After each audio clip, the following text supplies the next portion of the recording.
सहज ध्यान रहो गुरु के वचन समाई हो। ये बीजक में आता है। बीजक के बाहर संतोष सहज समाधि भली। ये सहज समाधि क्या है?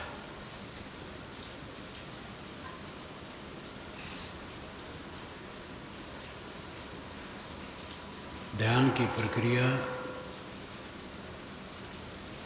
एक आलंबन है और एक निरालंब है।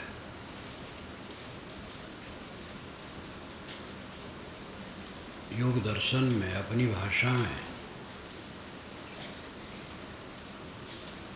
अलग से कहा जाता है, दूसरे ढंग से।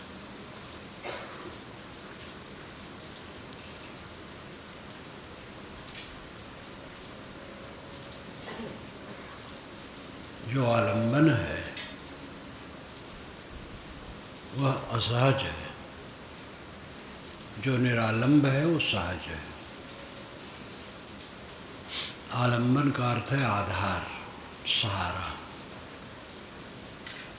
चित्त को स्थिर करने के लिए एक सहारा चाहिए। सामान्य बच्चों को पढ़ाने में कठिनता होती है, जो बच्चे हैं एकदम, तो वर्ण के साथ चित्र दिया जाता है। क माने कबूतर, तो कबूतर का चित्र बच्चा देखा तो का की याद आ गई। ख माने खरगोश, ग माने गणेश, घ माने घर। तो सहारा दे करके बच्चों को पढ़ाया जाता है। जब बच्चे पढ़ लेते हैं तब ये खरगोश, कबूतर, घर, ये सब कुछ नहीं रहता। हम लोग बरसों से सीधी भाषा पढ़ते हैं। मन चंचल है। क्यों चंचल है? क्योंकि हमारा अबोध है। ये दुनिया की चमक दमक जो झूठी है उसमें राग है, इसलिए चंचल है।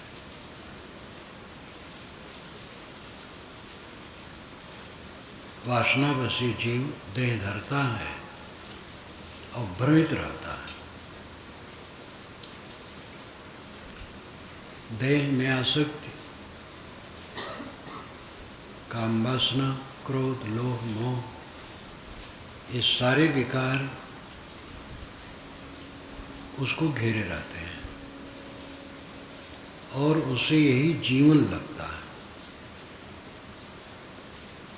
खाना, सोना, इंद्रिय भोग करना और उसके लिए लड़ना झगड़ना, राग द्वेष करना, कलह कल्पना करना, यही जीवन लगता है। अबोध में सब जीव अंधा धुंध में बह रहे हैं। जो साधना में लगते हैं उनको भी ठीक समझ न होने से थोड़े सद्गुणों में संतोष कर लेते हैं। मोटे दोष छूट गए तो समझ लिया काम बन गया। जीवन का लक्ष्य केवल सद्गुण नहीं है। जीवन का लक्ष्य निर्भय शांति है और सद्गुण के बिना वो संभव नहीं है। लेकिन सद्गुण ही में संतोष कर लेना और अंतिम स्थिति में न जाना, ये सूक्ष्म धोखा है। सद्गुण सहायक है, बिना सद्गुण के तो पहुंचा ही नहीं जा सकता। गम खाना, संतोष करना, क्षमा करना, दया करना, विवाद से रहित रहना, कोई इंद्रिय का दोष न करना, ये सब सद्गुण है। इनके द्वारा ही वो स्थिति मिलेगी। लेकिन सद्गुण में ही संतोष कर लिया और स्वरूप स्थित नहीं हुई तो काम अधूरा रह गया, फिर जीव को भटकना।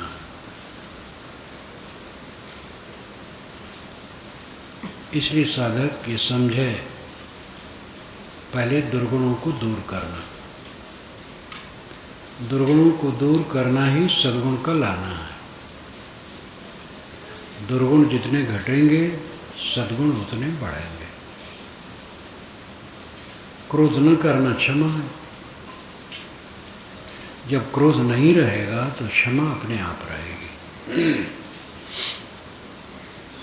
जब काम नहीं रहेगा तो संतोष अपने आप रहेगा। मानस गुण अवगुण को त्यागे, श्री रामराज साहब ने पंचग्रंथि में कहा। मनुष्य का गुण क्या है? अवगुण का त्याग। अवगुण रख करके कोई शांत नहीं पा सकता है। अवगुण क्यों रहते हैं? भोग की लालसा। भोग और स्वामित्व, ये दो की लालसा। स्वामित्व भी भोग ही में। पुण्य संपत्ति ओपति को धावे, सो बिरवा संसार ले आवे। ये साहिब के बीजक की पंक्ति है। जो संपत्ति और पति के लिए दौड़ता है, पति नाम स्वामी। स्वामी व्यक्तिवाचक है, लेकिन भाव यहाँ भाववाचक है। स्वामी नहीं, स्वामित्व, पुण्य संपत्ति और पति को धावे। संपत्ति के लिए दौड़ता है और स्वामित्व के लिए दौड़ता है, और कुल मिलाकर के भोग के लिए दौड़ता है। भोग का अर्थ है मन सहित इंद्रियों द्वारा विषयों का संपर्क, जो रागात्मक है। व्यवहार के लिए करना पड़ता है। रास्ता हम चलते हैं, मन सहित आँख से रास्ते पर ख्याल रखते हैं। मन न लगे तो रास्ता नहीं दिखेगा, आंखें भले खुली हो।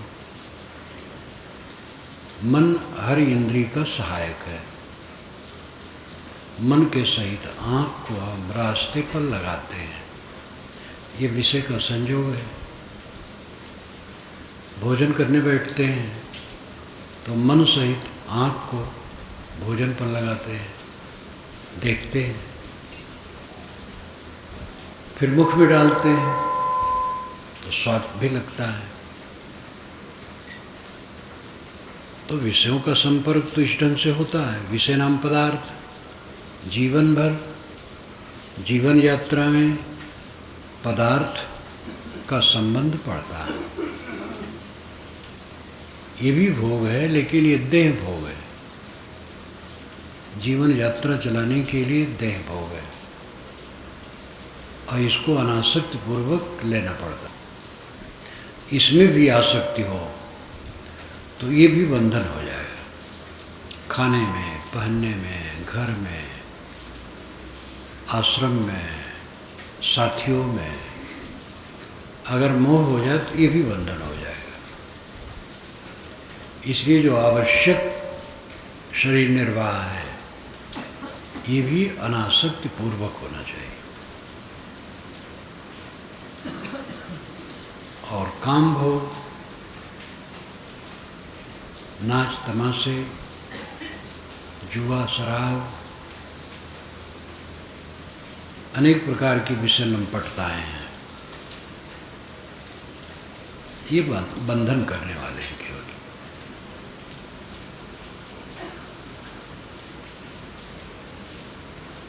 राग पूर्वक मन सहित इंद्रियों को विषयों में लगाना भोग कहलाता है। और अनासक्ति पूर्वक जीवन निर्वाह लेना और सब तरफ अनासक्त रहना, ये साधना का स्वरूप है। मन ठहराने के लिए आधार की जरूरत है। उसको हम असहज समाधि कह सकते हैं। जैसे इतने लोग बैठे हैं, कोई अपने इष्ट का ध्यान करता है, कोई बंद आंखों में दिखते हुए दृश्य का ध्यान करता है, कोई सांस पर मन ठहराता है। तो अपनी रुचियों के अनुसार ये अलग अलग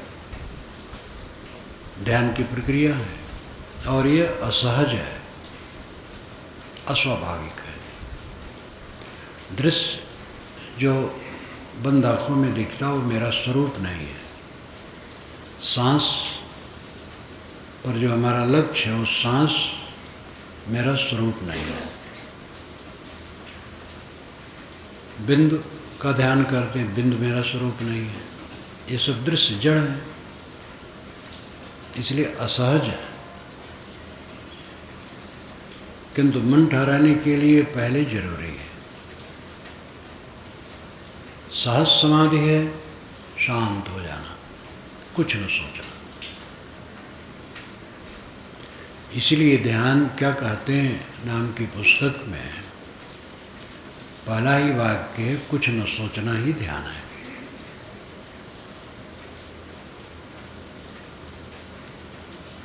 कुछ न सोचना।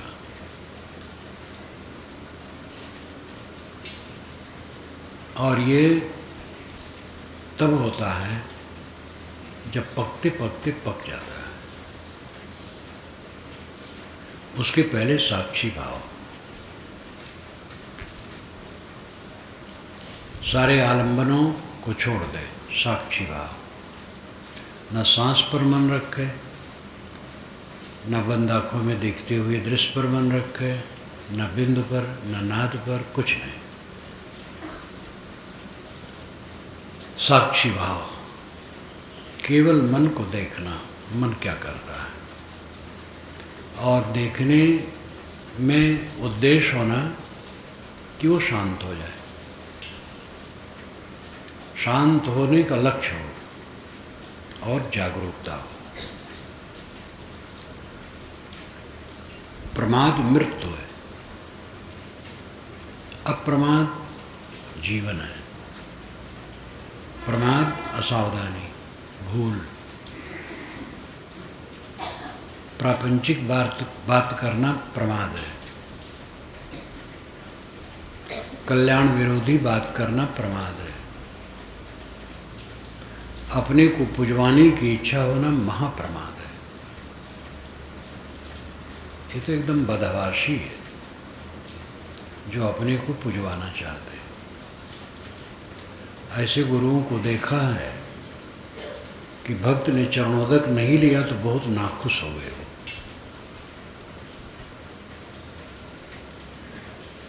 भोले हैं सब। विवेकवान तो ये सब देना ही नहीं चाहता है अपना चरणोदक किसी को। चरणोदक की परिपाटी रही है, अभी भी है।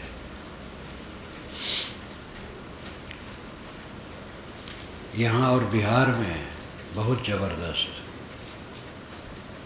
बिहार में तो और प्रबल भाव होता है।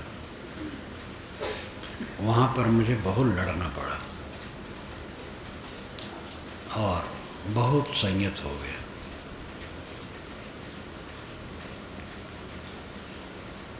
स्वयं गुरु लोग परेशान हैं, हमारा चरणोदक नहीं लिया गया, हमारी आरती नहीं उतारी गई। एकदम बदहवास है।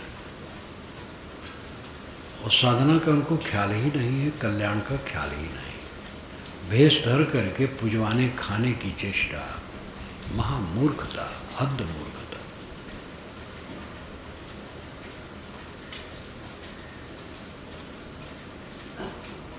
अपने को पुजवाने की चेष्टा भयंकर भूल है साधुओं।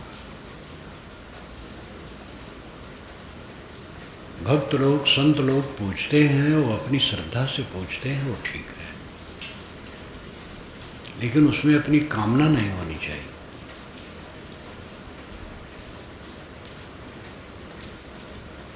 प्रमाद मृत्यु है, अप्रमाद मोक्ष है, जीवन है।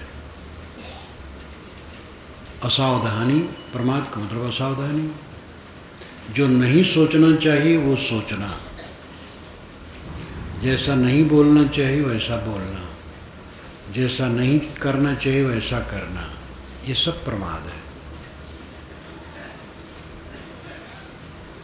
जो चतुर्दिक सावधान रहता है उसकी साधना बहुत जल्दी जल्दी सफल होती है। अपने को पुजवाने की इच्छा न होना, पैर धुलवाने की इच्छा। कितने महात्मा कह देते ले आओ लाओ अब पैर मेरा धो दो, पहुँचे हैं तो पैर धुलवाना चाहिए, साधक पैर नहीं धुलवाना चाहिए।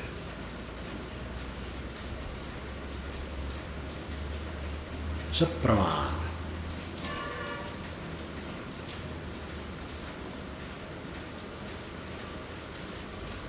जग की बात न मुख से भागो, जब बोलो तब परख मिटैसी। विशाल देव कहते हैं कि जगत की बात, राग द्वेष की बात न करो, जब बोलो तब परख मिटैसी। जब बोलो तो ऐसा बोलो जिससे उसका प्रभाव मन पर ऐसा पड़े कि परख परख करके संस्कारों को मिटाने की प्रक्रिया रहे। हमारा आपका स्वरूप शुद्ध चेतन है, वही सहज है। हम जागृत अवस्था में जानते हैं, स्वप्न अवस्था में जानते हैं, सुषुप्ति अवस्था में नहीं जानने को जानते हैं। तीनों अवस्थाओं में हम ज्ञाता हैं। जागृत अवस्था में इस प्रपंच को जानते हैं और स्वप्न में इस प्रपंच के आभास को जानते हैं और सुषुप्ति में सबके अभाव को जानते हैं। इसलिए जागृत का ज्ञान भावात्मक होता है और स्वप्न का ज्ञान आभासात्मक होता है और सुषुप्ति का ज्ञान अभावात्मक होता है। भावात्मक, आभासात्मक, अभावात्मक, ये जागृत स्वप्न सुषुप्ति के ज्ञान है। तीनों अवस्था में हम ज्ञाता हैं। जागृत में भावात्मक ज्ञान है, भाव नाम सत्ता। जैसे इस कक्ष में हम बैठे हैं और इसमें साधक साधिकाएं सब बैठे हैं, तो इसका भाव है, सत्ता है और इसको हम जानते हैं, इसलिए भावात्मक ज्ञान है। लेकिन अभी हम लोग यहाँ सो जाएं तो सबके सपने अलग अलग होंगे, वहाँ भावात्मक ज्ञान नहीं होगा, आभासात्मक ज्ञान होगा। आभास होता है, प्रतीत होता है, लेकिन है नहीं। हम ट्रेन के लाइन के पास बैठे हैं स्वप्न में और घर घर घर घर गाड़ी जा रही है, न गाड़ी है न लाइन है, कुछ नहीं। समुद्र के किनारे बैठे हैं, पर्वत पर बैठे हैं, जंगल में बैठे हैं, रेगिस्तान में बैठे हैं, शहर में बैठे हैं, भीड़ में हैं, अकेले में हैं, लेकिन ये सब कुछ नहीं, केवल आभास है, प्रतीत है। वाणी में हेत्वाभास कहा जाता है। हेत्वाभास, हेतु का आभास, कारण का आभास, यानी कारण न हो लेकिन कारण लगे तो हेत्वाभास उसे कहते हैं।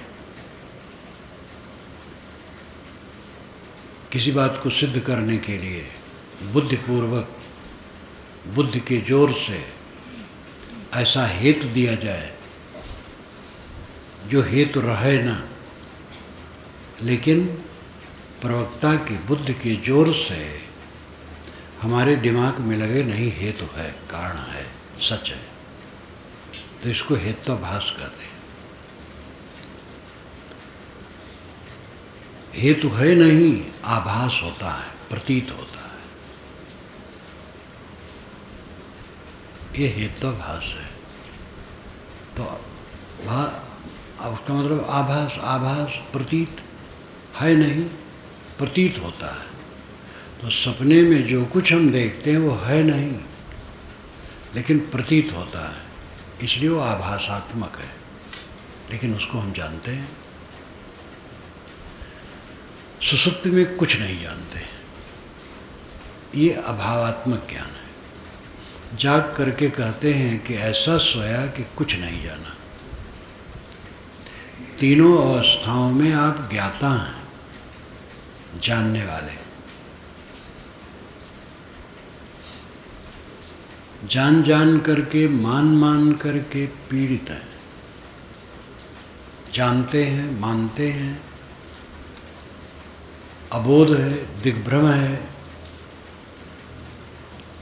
और राग मानते हैं, द्वेष मानते हैं, भोग मानते हैं, लाभ मानते हैं, और भटकते हैं। और पूरे जीवन का परिणाम शून्य। पैदा हुआ, बढ़ा, पढ़ा लिखा, अफसर हुआ, व्यापारी हुआ, बहुत धन कमाया, बाल बच्चे हुए, मर गया, परिणाम क्या हुआ? शून्य, कुछ नहीं मिला। और अगर मिला तो बंधन मिला, जीवन भर हाय हाय करके भटकते रहे और सब छोड़ करके चले गए वासनावश, फिर भटके। क्या मिला?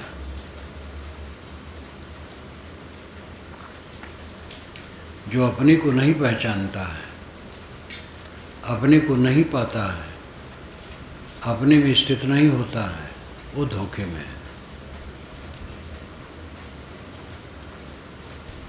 रूह और जिस्म का रिश्ता भी अजीब है।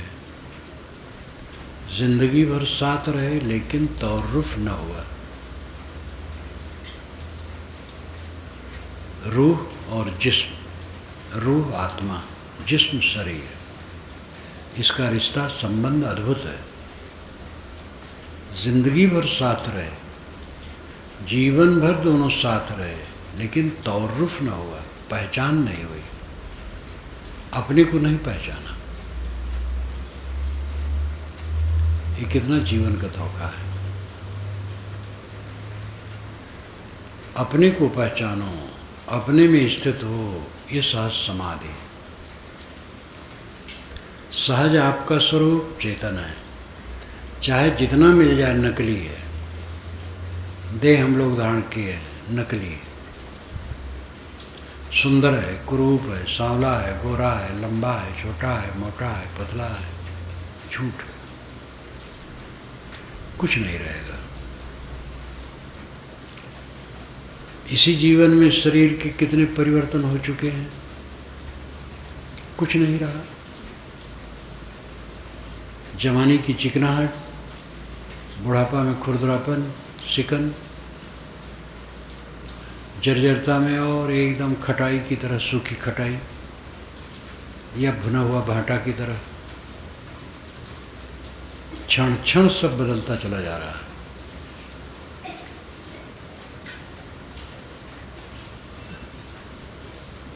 हमारा मन अबोधवश इन्हीं सब बातों में टिका रहता है, अपने पर ध्यान नहीं रहता है। अपने को पहचानो, अपने स्वरूप को पहचानो। स्वरूप, स्व कहते खुद को, रूप कहते पदार्थ को।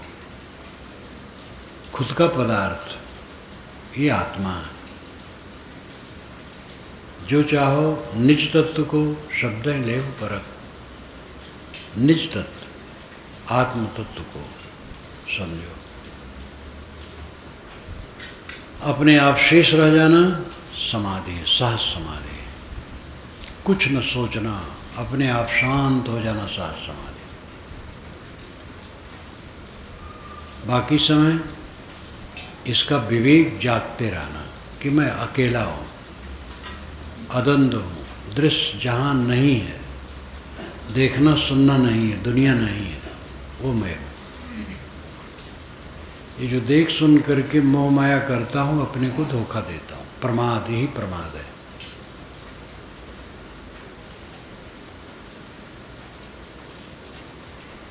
जीव के साथ कुछ रहने वाला नहीं है,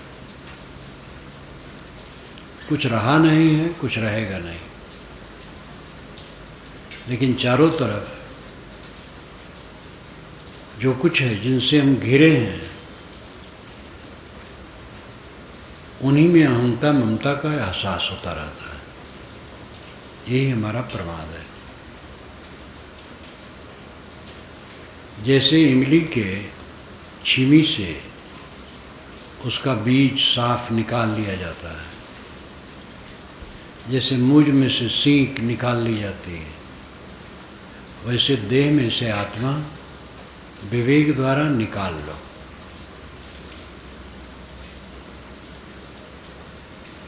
विवेक से ये समझो कि मैं देहातीत हूँ, मैं देह नहीं। देह का राग करके सारा कष्ट है। देह में चिपक कर सारा पाप होता है। देह है एक मजबूरी है, इसको ढोना है प्रारब्ध भर, और इसको खिलाना पिलाना है, व्यवस्थित रखना है, लापरवाही नहीं। लापरवाही करेंगे तो शरीर की स्थिति अगर लापरवाही से बिगड़ती है तो उसको भोगना पड़ेगा। इसलिए लापरवाही विवेकवान नहीं करते हैं। इसको स्वच्छ रखना, संतुलित रखना, और इसमें ऐसी चीज़ें डालना जिससे कि ये ठीक रहे, ये सब ध्यान रखना चाहिए। इस जीवन में केवल जीव ही तो नहीं है, देह भी तो है, तो उसको तो स्वीकारना पड़ेगा, उसका व्यवहार। विशाल देव ने एक बार कहा था, केवल देह थोड़े है, जीवित थोड़े है, देह भी तो है। अनादिकाल से मैं बता, हट कीने नहीं छूट। विशाल देव कहते हैं, अनादिकाल से हम बंधनों में बंधे हैं, हट करने से बंधन नहीं छूटेगा, विवेक से काम लेने से बनेगा। पत्थर में हमारा हाथ दब गया है तो जोर से खींचेंगे तो हाथ टूट जाएगा। इसलिए धीरे से निकालने की जरूरत है। सब जीव देह के बंधनों में बंधे हैं। ये बात विवेकी नहीं है। देह अलग है, जीव अलग है, इसका कोई ख्याल ही नहीं है। अंधाधुंध में सब जीव बह रहे हैं। जिनको ये ज्ञान हो, उनको इस बंधन से मुक्त होने के लिए अपनी प्रक्रिया चलाना चाहिए।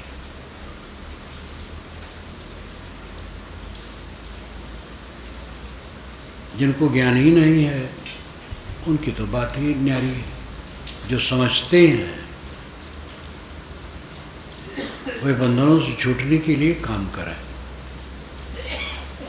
कहीं भी हो, गृहस्थ विरक्त कोई भी हो, स्त्री पुरुष, दुख जीव का शत्रु है।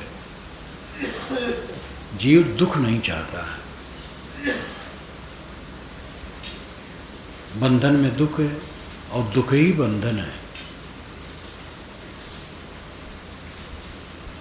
जीव फड़फड़ाता है, अपने परम विश्राम में जाना चाहता है, लेकिन वो समझता है भोगों में लगूंगा तो परम विश्राम हो जाएगा। थोड़ा विश्राम मिलता है उसमें, लेकिन वो विश्राम क्या है, दौड़ने की शक्ति भरती है। दौड़ते दौड़ते कोई थक गया तो बैठ गया, वो बैठता है दौड़ने के लिए, शक्ति भरने के लिए। भोग में शिथिल हो गया तो उसको सुख लगा, लेकिन वही सुख उसको फिर दौड़ाता है, जिसका कहीं अंत नहीं। जो थक जाए संसार से वो मुक्त होता है। राग द्वेष करते करते अनाद काल का समय बीत गया है, थकना चाहिए इसमें। अब राग द्वेष न करो। कलह करते करते अनाद काल का समय बीत गया है, अब कलह न करो। विवाद करते, झगड़ा करते, तू मैं करते अनाद काल का समय बीत गया है, अब वो रास्ता छोड़ दो, सही रास्ते पर आओ, अपने को संभालो।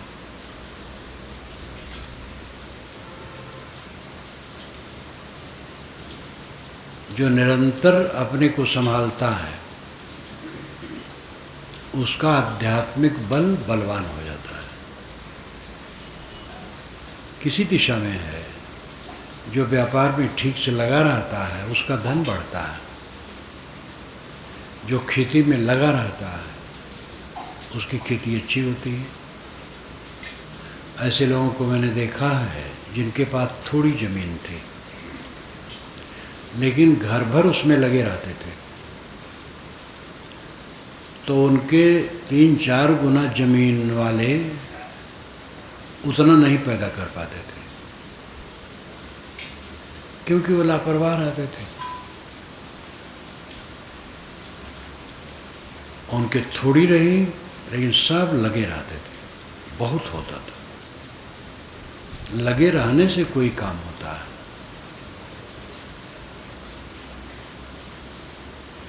कल्याण के काम में लगे रहो। जैसे किसानी करना है तो किसानी में जितनी सामग्री चाहिए सबका संपादन करो, और पूरी सामग्री नहीं रहेगी तो काम नहीं होगा। ऐसे शांति प्राप्त करने के लिए पूरी सामग्री का संग्रह करो। आहार की भी शुद्धि, विचार की भी शुद्धि, व्यवहार की भी शुद्धि, लोगों से बर्ताव करने में भी शुद्धि, सावधानी। ज्ञान का मतलब है जीवन की रहनी पवित्र होती जाए। ज्ञान बहुत है, रहनी गड़बड़ है, तो ज्ञान क्या करेगा? क्या करे? नमाज जबान भाई बिगड़ी, जबान बिगड़ी है तो नमाज क्या करेगी?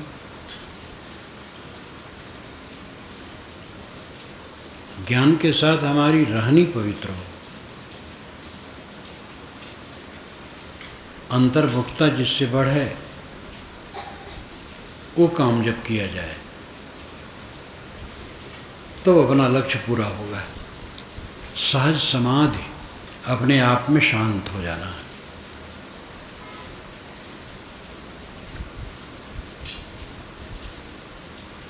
सारी वृत्ति शांत हो गई, परम विश्राम, यही अपने आप में सो जाना है। सुषुप्ति का अर्थ ही होता है अपने को पाना। स्व अपीत सुषुप्ति, ये उपनिषद की परिभाषा है। स्व खुद, अपीत पाना। और उपनिषद क्या है? तो व्याकरण की परिभाषा है, ये व्याकरण निष्ठ है। स्व अपीत, स्व खुद, अपीत पाना, अपने को पाना सुषुप्ति है, ये असली सुषुप्ति है।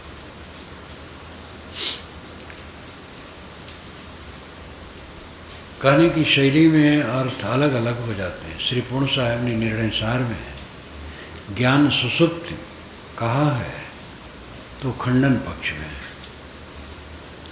ज्ञान सुषुप्ति ऐसे ज्ञान में पड़ जाना कि अपने आत्मा के लिए असावधान हो जाना, वो ज्ञान सुसुप्ति। जड़ चेतन सब मैं ही हूँ, सारा संसार मेरा स्वरूप है, ये ज्ञान सुसुप्ति, असावधानी है। कितने ज्ञानी पहले देह और आत्मा के भिन्न विवेक पर बल देते हैं। मैं देह नहीं हूँ, शुद्ध चेतन आत्मा हूँ। आगे चल करके कहते हैं सारा संसार मेरा स्वरूप है। जैसे जल और जल की तरंगे एक है, वैसे मैं और ये सारा संसार एक है। सारा संसार मेरी तरंग है। श्री पूर्ण साहब ने कहा ये ज्ञान सुसुप्ति। ज्ञान के नाम पर असावधान हो जाना है। तो उसी शब्द का प्रयोग भिन्न प्रकरण में भिन्न ढंग से भी होता है। इसलिए शब्द को लेकर लड़ना नहीं चाहिए। सेंधो नमक को भी कहते हैं, सेंधो घोड़ा को भी कहते हैं। सिंधु देश का घोड़ा सेंधो, और सेंधो नमक सिंधु से, समुद्र से के खारे पानी से नमक बनता है। तो सेंधो घोड़ा भी है, सेंधो नमक भी है। इसलिए शब्द का प्रयोग भिन्न प्रकरणों में भिन्न स्थान पर भिन्न ढंग से होता है।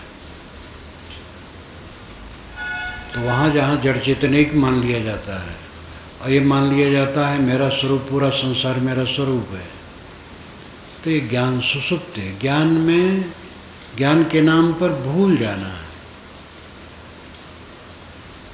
और दूसरे स्थान पर ज्ञान सुसुप्ति का अर्थ है स्वापीत, अपने में आ जाना, ये ज्ञान सुसुप्ति है।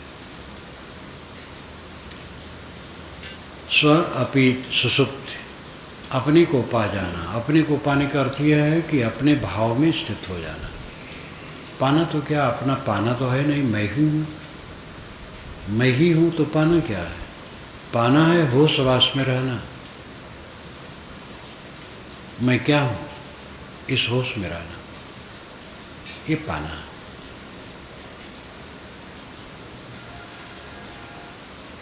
और इसके लिए साहब ने कहा इसमें कान मूंदने की जरूरत नहीं, आँख मूंदने की जरूरत नहीं। खुले नयन हंसी हंस पहचानो, सुंदर रूप निहारो। खुले नेत्रों से मैं हंस हंस के पहचान रहा हूँ कि सब मेरे रूप हैं, सब मेरे सजाती हैं, सब मेरे मित्र हैं। ये उस समाधि का व्यवहारिक स्वरूप है। कोई कहे मैं समाधि में हूँ, सच्ची समाधि, सहज समाधि में, और उससे उठे और राग द्वेष करे, बैर विरोध करे, कलह करे, तो क्या समाधि में है? समाधि का परिणाम व्यवहार में होना चाहिए। कोई कितना ही अधिक साधक हो, बहुत ज़्यादा वो एकांत में बैठता हो, लेकिन वो कुछ समय रहेगा। 24 घंटे में कुछ समय रहेगा, ज़्यादा समय व्यवहार का होगा। इसलिए समाधि का परिणाम व्यवहार में अगर नहीं आता है तो समाधि सही नहीं है। समाधि से उठा, बड़बड़ा रहा है, कलह कर रहा है, खाने में लोलुप है, व्यवहार में अस्त व्यस्त है, चिंतित है, पीड़ित है, संतापित है, तनिक तनिक बात को लेकर के झंक रहा है, तनिक हो चाहे ज़्यादा हो। अगर आदमी असंतुष्ट है तो समाधि में नहीं था। समाधि का फल है व्यवहार की परम पवित्रता। समाधि से उठें शीतल, सारा व्यवहार शीतल, सबके साथ मधुरता, निरंतर जागरूकता। संतो जागत नींद न कीजिए, ऐ संतो जागते रहो, नींद न करो। तो इसका मतलब नहीं कि सोना, सोने के समय ठीक से सोना चाहिए।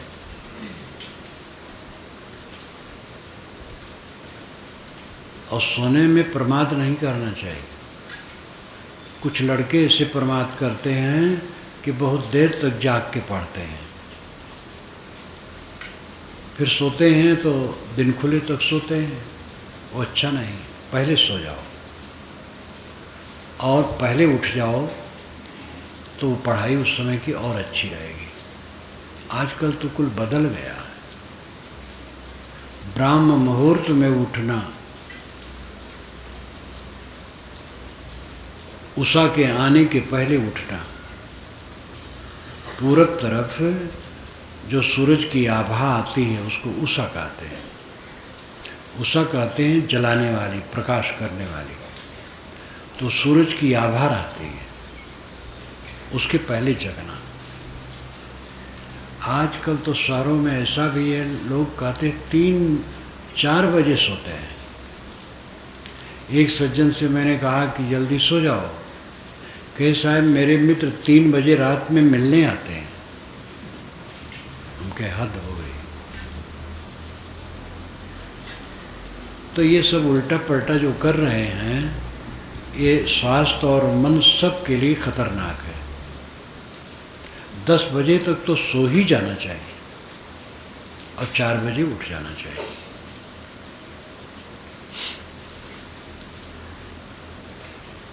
मैं 9 बजे जब सो जाता हूँ तो 3 बजे उठ जाता हूँ, 6 घंटे सोता हूँ।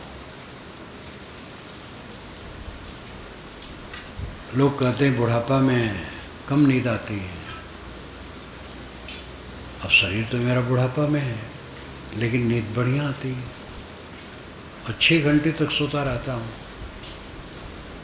सोने से स्वस्थ चित्त रहता है, इसलिए सोने में कोताही नहीं करना चाहिए, कम नहीं करना चाहिए। सोने के समय सो, दूसरे समय न सो।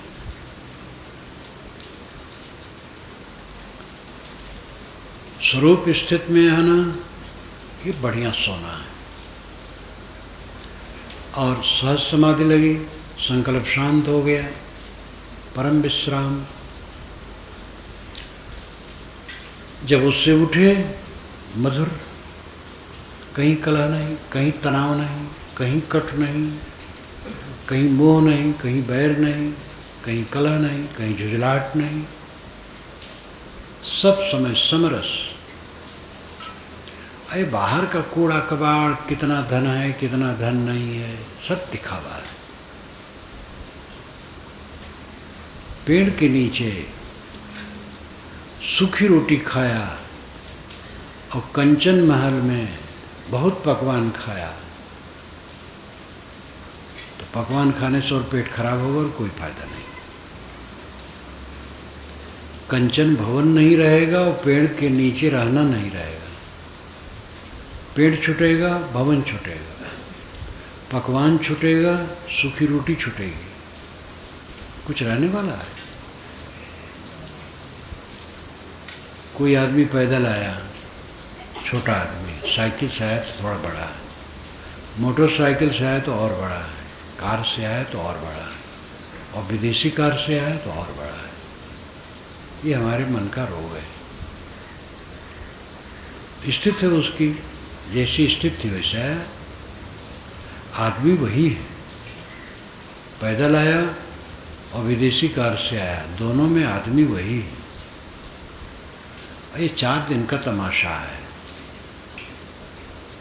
सब धो जाएगा। बड़े बड़े सम्राट बिस्तर पर पड़ करके सड़ते हैं और मरते हैं और गाड़े जाते हैं और चलाए जाते हैं। सम्राट तो आजकल नहीं रहे, आजकल राष्ट्रपति, प्रधानमंत्री इत्यादि है। पूरी दुनिया में जनतंत्र फैल गया है। रूस इत्यादि में जनतंत्र नहीं है, कहीं कहीं एक राजतंत्र है, लेकिन जनतंत्र बहुत व्यापक हो गया है। जिसमें चुनाव होता है और कुछ दिन में सब बदल जाते हैं। चुनाव से वही आए तो भी चुनाव से आए कुछ दिन के लिए। सारा संबंध क्षणिक है और इसमें अपने को जोड़ करके हम अपने को छलते हैं। बड़ी भीड़ हमारे सामने आई और हमें अहंकार हो जाए कि हमें बहुत भीड़ सुनने आई, तो ये हमारा रोग हो जाएगा। सब दिखावा है। भीड़ आई और गई, चीज़ें मिली और गई। कितनी चीज़ें सामने चढ़ती हैं, खर्च हो जाती, कुछ पता नहीं लगता कहाँ गए। कमाने वाले कमाते हैं, खर्च होता है, क्या धरा है? सब जगह वही है, आने जाने वाली चीज़ें। इन सब से अपने को निष्प्रय रखो। अपने को जोड़ोगे किसी चीज़ में, फिर राख दो, इसमें फंसोगे। हमारी ऊंची गति है, इसमें हम अपने को जोड़ें तो भटक गए। ये ऊंची नीचे कुछ नहीं है, सब बकवास। ऊंचे बैठो, नीचे बैठो, जो हो सो हो। सब समय अपनी स्थिति में रहो, साथ समाधि में रहो। साथ समाधि जिसमें साहब ने कहा है, संतो साथ समाधि भली, ये व्यावहारिक साथ समाधि। आँख न मूंदो, कान न रोधो, काया कष्ट न धारो, खुले नयन हंसी हंस पहचानो, सुंदर रूप निहारो। शब्द निरंतर से मन लागा, मलिन वासना त्यागी, उठत बैठत कबहु न छूटे, ऐसी तारी लागी। उठते बैठते कभी छूट नहीं रहा, ऐसी तारी लगी। तारी नाम ध्यान। उठने बैठने चलने फिरने करने धरने में सब समय प्रशांत चित्त, उद्वेग शून्य चित्त, ये समाधि की पक्की स्थिति है। आंख मूंद करके कुछ समय बैठे रहे, उस समय मन शांत रहा, और जब उठे तब भड़बड़ा रहे हैं, क्या समाधि? जब आंख मूंद करके बैठो चित्त शांत हो जाए, जब वहाँ से उठो तो चित्त से तो काम लेना पड़ेगा, लेकिन उद्वेग शून्य, तब जीवन का रस है। ऐसे जीवन में पछतावा नहीं है, ऐसे जीवन में क्लेश नहीं है, ऐसे जीवन में द्वंद्व नहीं होता है।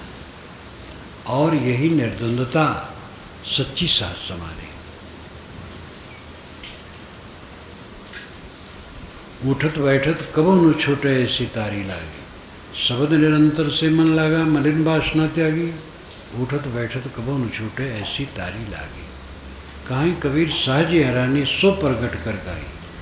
सुख दुख से कोई परे परम पद, सो पद है सुखदाई। दुनिया के सुख दुख से ये पद ऊंचा है, सहज सुख है। चीजों का सुख असहज सुख है, आत्मा का सुख सहज सुख है। हमारे पास कोई रुपया रख दिया, कपड़ा रख दिया, चीज रख दी और उससे मैं खुश हुआ, ये लड़कपन है। ये तो आया और गया। लेकिन आत्मा में अपने आप हम सब समय सुखी हैं, ये विवेक है, और यही अस्थाई, यही स्थिर है। सारा संबंध छलावा है, धोखा है। संबंध क्षणिक है। ऐसे ऐसे लोगों को मैंने देखा है जिनकी सेवा में खिदमतगार खड़े रहते थे, मानो गोद में लिए हैं। वही रोग से ग्रस्त होकर के खाट में पड़े पड़े सड़ते रहे और मर गए। उस समय की स्थिति देखिए, उस समय की स्थिति देखिए, कितना अंतर। अपने ही शरीर को देख लो, सब बदलता जा रहा है। संबंध जनित सुख क्षणिक है और वही छलता है, सहज समाधि का सुख, यही पक्का है। तो जब ध्यान में जाओ संकल्प शांत हो जाए, ये सहज समाधि है। और व्यवहार में क्लेश रहित, उद्वेग शून्य, प्रशांत, सरल, अनासक्त रहो, ये सब समय की सहज समाधि। और यही सहज समाधि अंतिम में काम देगी और सब समय काम देगी। इसलिए सहज समाधि को समझो और उसमें जियो।